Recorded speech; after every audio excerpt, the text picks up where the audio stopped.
Hi everyone, this is KnifeFighter22 here. I hope you guys are all well. Now today I have a very useful video for everybody. I'm going to show you a very easy way to checkmate with a queen and a king in the end game. So let's say, for example, you end up in this position, right? It's black's turn to move, you're playing white, and the black player ends up going ahead and taking your pawn to stop it from promoting.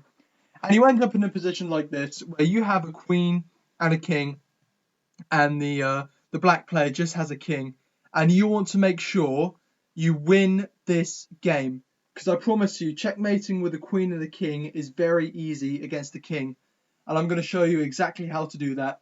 You don't want to stalemate, you don't want to go for the 50 move rule. If you're in this position playing white, you want to win. Okay, the first thing you want to do is bring your queen out to the middle of the board. So he's got to move his king. You've got to bring your queen out.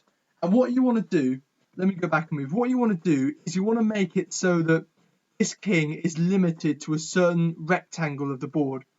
So for example, if I brought my queen out to this rank, this king can no longer cross this row of the board at all. He's limited to the 8th rank, the 7th rank, and the 6th rank. He cannot get on or past the 5th rank. So we've already limited our king down to this small area. All we've got to do is wait for our king to move back. And what do we do next? You've guessed it. We can move our queen back even further, and we're now limiting the king to the 8th and 7th rank of the board. Let's say his king goes now back to d8. We can now get our queen onto the 7th rank and limit the king even further. What you'll now notice is in this position is the king is also limited going this way. He can't move further up the board. So the only square the king can go to, as he can't move up or down this way, is he has to go further into the corner. So what you're going to do is you're going to go and push him into the corner like this, and then you're just going to move your queen up, and same again. What you'll notice, if you do this again, be careful. After the king moves into the corner, do not, this is where a lot of players make mistakes, do not put your queen onto f7.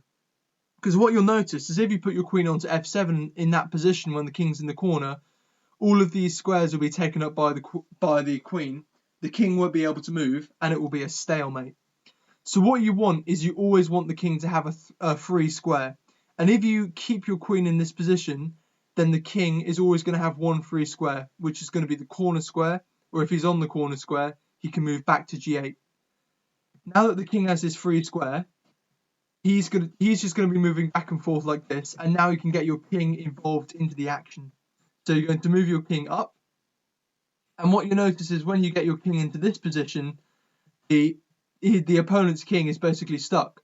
No matter what he does, you can now get your queen onto g7 because it's supported, and checkmate him in the corner like this. So that's not the only way to check somebody, but it's definitely the easiest way to do a checkmate. I find that this whole idea of simply just limiting the ranks off from the king is really, really useful. Can't do anything about it. You get a nice, easy, that wasn't the example I was showing you, but you get a nice, easy checkmate when you do it. Okay, thanks so much for watching, everybody. I've been KnifeFighter22. I wish you good luck with your chess. Please post down in the comments what video you'd like to see next, and I'll see you next time. Goodbye, everyone.